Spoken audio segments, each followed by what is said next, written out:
अगर आपकी सैलरी के साथ कोई दूसरी इनकम भी है, मतलब प्रॉपर्टी इनकम है या बिजनेस इनकम है, तो आईआरएस टैक्स क्यों ज़्यादा कैलकुलेट कर रहा है, उसके पीछे क्या लॉजिक है और क्या ट्रिक यूज़ करके हम जो टैक्स है वो सेव कर सकते हैं, आज के इस छोटे से टॉपिक के अंदर हम इसको स्टडी करेंगे। आप देख रहे हैं प्रैक्टिकल अर्निंग हाउस, मैं हूं फ़हीम महबूब। वापस आते हैं टॉपिक के ऊपर। तो ये एक एग्जांपल हम लेते हैं कि आपके सामने मैंने एक एग्जांपल ली है जिसके अंदर आपकी सैलरी भी है, एक कोई भी मिस्टर है जिनकी सैलरी भी है और उनका रेंट भी है। तो 8 लाख उनकी सैलरी है जो कि 80% ऑफ टोटल इनकम है, यानी कि 1 मिलियन लेट से हम ज्यूम करते हैं टोटल इनकम है, 20% उनका रेंट है। अच्छा, उसके बाद ये होता है कि रेंट के केस में हमने ये देखा है कि जब हम सिस्टम में लेके जाते हैं तो सिस्टम हमें 20% यानी कि 1/5 जो है वो डिडक्शन अलाउ करता है। मतलब जो टैक्स अप्लाई होगा वो 2 लाख पे नहीं होगा, वो 1,60,000 पे होगा।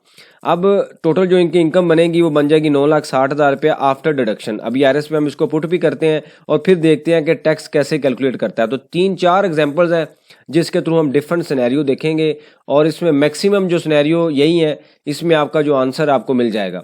अब क्या करते हैं, हम आरएस पे आते हैं। आरएस पे आने के बाद ये मैंने टैक्स पीरियड सेलेक्ट किया और उसके बाद हम क्या करते हैं कि हम यहाँ पे सैलरी में आते हैं और सैलरी में आके जो सैलरी की इनकम है 8 लाख रुपया वो लिखते हैं और उसके बाद उसको कैलकुलेट पे प्रेस करते हैं और यही हम करते हैं। प्रॉपर्टी के टैब में जाते हैं, प्रॉपर्टी की इनकम 2 लाख रुपया लिखते हैं और इसके बाद हम इसको कैलकुलेट के टैब पे प्रेस करेंगे तो वो खुद ब खुद जो इनकम है, टैक्सीबल जो इनकम होगी वो 1,60 कर देगा, क्योंकि ये 40,000 रुपये हमें बाय लॉ डिडक्शन अवेलेबल होती हैं रिपेयर एंड मेंटेनेंस की फॉर्म में।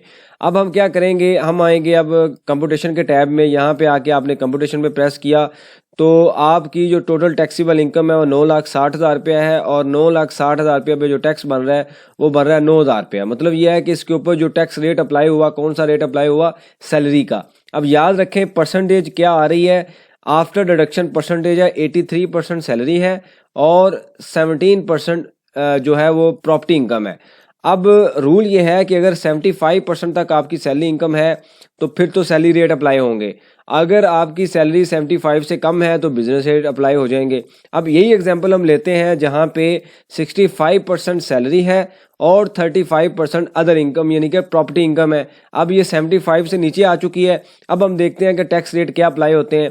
अब ये तो हमें पता चल गया कि भाई अगर 25 से यानी कि 75% सैलरी होगी या इससे ज़्यादा होगी तो दूसरी इनकम अगर हम ऐड करेंगे तो सैलरी के स्लैब रेट ही अप्लाई होंगे। अब हम क्या करते हैं, हम दोबारा उसी टैब में जाते हैं और यहाँ पे आके मैं सैलरी लिख देता हूँ 6 लाख रुपया। ठीक है, 6 लाख लिख के मैंने इसको कैलकुलेट पे प्रेस किया। उसके बाद मैं प्रॉपर्टी पे आया और मैंने यहाँ पे 4 लाख रुपया जो था वो लिख लिया और 4 लाख रुपया, सॉरी यहाँ पे तो हम 6 ही लिखेंगे। ये सैलरी के टैब में 6 लाख और फिर मैं आता हूँ प्रॉपर्टी के टैब में और यहाँ पे आके मैं 4 लाख रुपया लिख लेता हूँ।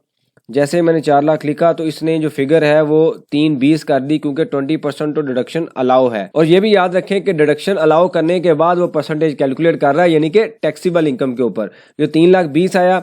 टैक्स चार्जेबल के सेक्शन में मैं गया और यहाँ पे जाके मैंने क्या किया, जो कंपटीशन का टैब है उस पर क्लिक किया और मेरे सामने जो टैक्स निकलेगा वो निकलेगा 25,000। 9,20,000 के ऊपर पहले टैक्स हमने 9,60,000 के ऊपर कितना दिया, 9,000 रुपया। अब 9,20,000 यानी कि 9,60,000 से इनकम कम हो गई है, लेकिन टैक्स जो है वो 25,000 हो गया, तकरीबन 2 टाइम हो गया, 2.5 टाइम हो गया। क्या रीज़न है इसके पीछे, अब कैसे कैलकुलेट हुआ, ये आपके सामने बिजनेस स्लैब रेट है जिसपे लिखा हुआ है अप टू 6 लाख 0%। ये मैंने 0 कर दिया। आगे आता है 6 लाख 1 से 8 लाख 5%, यानी कि 2 लाख के ऊपर 5%, 10,000 रुपया बन गया। उसके बाद आता है 8 लाख से 12 लाख, 1,20,000 एडिशनल बनता है 8 लाख से, उसके ऊपर 15,000, तो ये टैक्स बन गया 25,000 जो कि सिस्टम ने यहाँ पे कैलकुलेट कर दिया।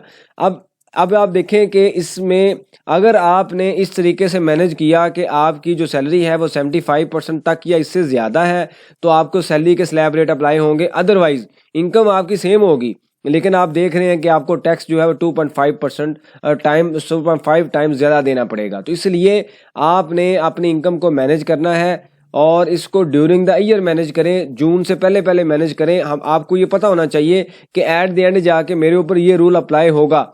हो सकता है क्वाइट पॉसिबल कि आपकी उतनी सेविंग ना हो जितना आप टैक्स दे रहे हो। तो ये आपने एक प्लानिंग करनी है जून से पहले पहले कि मैं रेंट कितना रिसीव करूं, या रेंट अपने जो इमीडिएट मेंबर है, फैमिली मेंबर है, उनको ट्रांसफर कर दूं, या किसी तरीके से कॉन्ट्रैक्ट उनके नाम पे बना दूं, भाई के नाम पे, वाइफ के नाम पे, माँ के नाम पे, अब्बू के नाम पे या बेटे के नाम पे, ताकि मेरी जो इनकम है वो ना बढ़े और उसके ऊपर टैक्स ना हो। तो इस तरीके से आपने मैनेज करना है। उसके बाद अब अगला पॉइंट देखिएगा, यहाँ पे मैंने रूल जो लिया है 75% का और 74% वाला सेम रूल मैं अप्लाई करने लगा हूँ कि मैंने अब यहाँ पे सैलरी की परसेंटेज है 75% और जो प्रॉपर्टी इनकम है, रेंटल इनकम है, वो है 25%। याद रखें ये रेंटल इनकम में भी ये केस होगा और बिजनेस इनकम के अंदर भी यही केस होगा। अब आप देखें तो मैंने 7 लाख रुपया, अब मैं एग्जांपल देने लगा हूं कि जैसे ही आप 75 से 1% भी नीचे जाएंगे तो आपके ऊपर जो रेट है वो दूसरा अप्लाई होगा। मैंने 7 लाख लिखा, उसके बाद मैंने रेंटल इनकम के ऊपर जाके 2,90,000 रुपया लिख लिया, और जो मेरे पास आफ्टर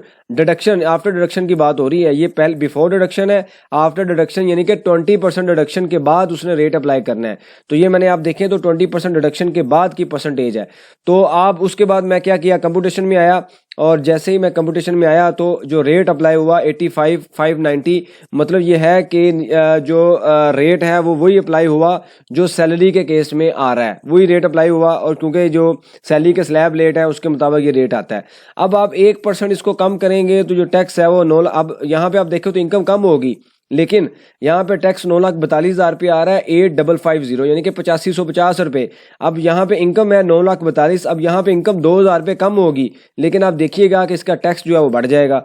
अब आप आए एम्प्लॉयमेंट के टैब में, यहाँ पे आके आपने 7 लाख रुपया कॉपी किया, और उसके बाद मैं जाता हूँ प्रॉपर्टी के टैब में, और यहाँ पे डिडक्शन में जाके मैं फिगर लिखता हूँ 3 लाख रुपया, और आफ्टर डिडक्शन हमने यहाँ पे देखा कि 74% सैलरी है, यानी कि 75% से 1% कम है, और जैसे ही कम होगी रेट चेंज हो जाएंगे। अब आप जाएं जनाब चार्जेबल के सेक्शन में और कंप्यूटेशन पे क्लिक करें तो यहाँ पे टैक्स आ जाएगा 27,500। तो पहले जो टैक्स था वो था 8,550, अब टैक्स है 27,500। तो ये आप तकरीबन जो है वो आप ये देखें तो आप तकरीबन 3.5 टाइम जो है टैक्स वो ज़्यादा पे कर रहे हैं।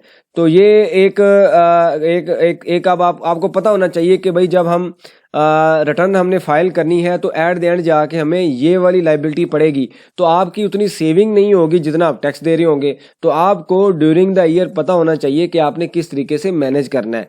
अब चूंकि डेट तो निकल चुकी है, अगर आपने इस तरह किया है तो ऑब्वियसली अब आपको जो टैक्स है वो हायर स्लैब का देना पड़ेगा। ये तो हमने एक छोटी अमाउंट ली है, जहाँ पे सैलरी ज़्यादा होगी ऑब्वियसली जो उनके स्लैब रेट हैं वो भी बढ़ जाएंगे। तो इस तरीके से सिस्टम कैलकुलेट कर रहा है। इसमें काफ़ी दोस्तों के क्वेश्चन आ रहे हैं, कमेंट्स आ रहे हैं, तो इसको आप देख लीजिए। ये मैंने 4 सिनेरियो बनाए हैं। इसी सिनेरियो के मुताबिक अगर आपकी बिजनेस इनकम है या रेंटल इनकम है या अदर इनकम है तो उसने ये सिनेरियो फॉलो करना है। 75% का लॉजिक आफ्टर एडजस्टमेंट, जैसे हमने यहाँ पे आफ्टर एडजस्टमेंट ली है, आफ्टर 20% अलाउ की जो एडजस्टमेंट है। इससे रेलिवेंट कोई क्वेश्चन हुआ मेंशन कीजिए, उसके ऊपर हम डिस्कशन करेंगे ताकि जो लर्निंग का प्रोसेस है कंटिन्यू रहे। थैंक यू वेरी मच, जज़ाकल्लाह।